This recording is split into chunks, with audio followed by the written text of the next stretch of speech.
Добрый день, уважаемые коллеги. Меня зовут Шачнев Сергей. Я специалист-консультант отдела внедрения бюджетных решений группы компаний Камин.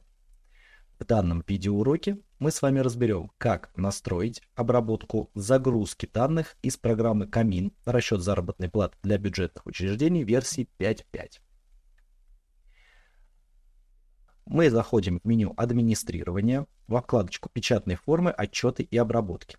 Предварительно на данном компьютере я установил шаблон для конфигурации Камин расчет заработной платы версии 5.5. У нас в печатных формах, отчетах и обработках должна стоять галочка «Дополнительные отчеты и обработки». Тогда у нас будет активна вот эта замечательная ссылка.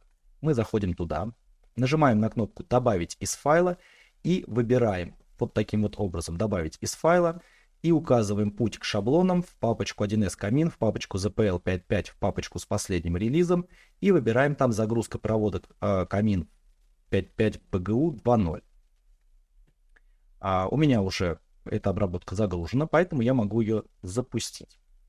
Для простоты можно ее добавить в избранное, и тогда она у вас будет активна вот сразу, собственно говоря, по кнопочке «Избран». Итак, что мы настраиваем здесь? Ну, во-первых, основное учреждение указываем, заполняем вид КПС, бюджетная классификация для казенных учреждений или классификация АУ и БУ, это для бюджетных и автономных учреждений. Загрузить информацию из файла. Указываем, в какую папочку мы выгружали данные из программы Камин расчет заработной платы 5.5. Способ идентификации сотрудников. В том случае, если мы проводим идентификацию сотрудников по ФИО или по ИНН, мы устанавливаем соответствующий переключатель. Если же мы относим все на сотрудника по умолчанию, мы оставляем способ идентификации без идентификации и выбираем сотрудника по умолчанию, например, все сотрудники для отражения зарплаты в учете. Аналогично мы указываем договор по умолчанию, то есть здесь мы можем указать какой-нибудь договор на заработную плату там и так далее. Если у нас это заполнено не будет, соответственно, в документе отражения зарплаты в учете, в который попадут у нас данные, поле договор нужно будет заполнить вручную. Нужно ли заполнять контрагентов для счета 304.03? Если да, то ставим галочку. Если хотим использовать отдельный каталог для хранения настроек, а не в папке с базой, указываем, в каком каталоге мы это хотим хранить. И также указываем номенклатуру по умолчанию, которая будет подставлена для соответствующих счетов группы 109.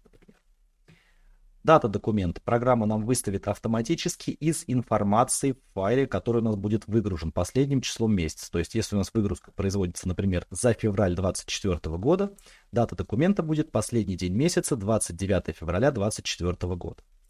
Галочка «Удалять существующие документы загрузки проводок при формировании нового».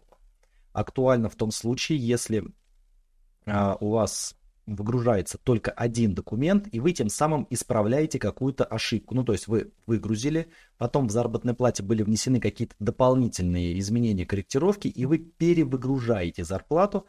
В таком случае вы можете поставить эту галочку, программа автоматически не пометит на удаление, обратите внимание, а сразу удалит непосредственно из базы предыдущий документ. Свернуть проводки с одинаковой аналитикой.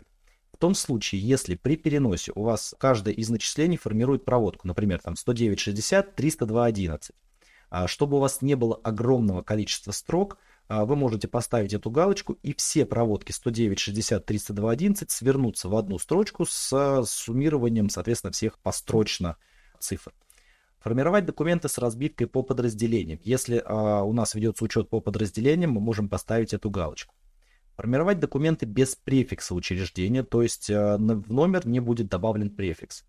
Включать выплаты в документ отражения заработной платы в учете, в том случае, если мы также переносим и выплаты. Как правило, выплаты все-таки у нас формируются на основании платежных поручений, и поэтому эту галочку мы не ставим. Формировать для выплат расходные кассовые ордера, та же самая история, то есть если у нас уже сформированы расходные кассовые ордера при выдаче заработной платы через кассу, или же у нас уже есть платежные поручения или заявки на кассовый расход, мы эту галочку не ставим. Ну и заполнять обособленные подразделения с учетом КТМО, опять-таки в случае, если нам это нужно, мы эту галочку проставляем. Нажимаем на кнопку «Загрузить информацию из файла». Программа автоматически из файла загружает всю необходимую информацию, которая там есть. Все предыдущие настройки, соответственно, нужно выполнять на стороне заработной платы. В части там настройки счетов, корреспонденции и так далее. После чего вы нажимаете на кнопку «Сформировать документы», и документы формируются в меню «Учет и отчетность», отражение зарплаты в учете. На этом про настройку обработки загрузки проводок у меня все. Я благодарю вас за внимание. Всего доброго.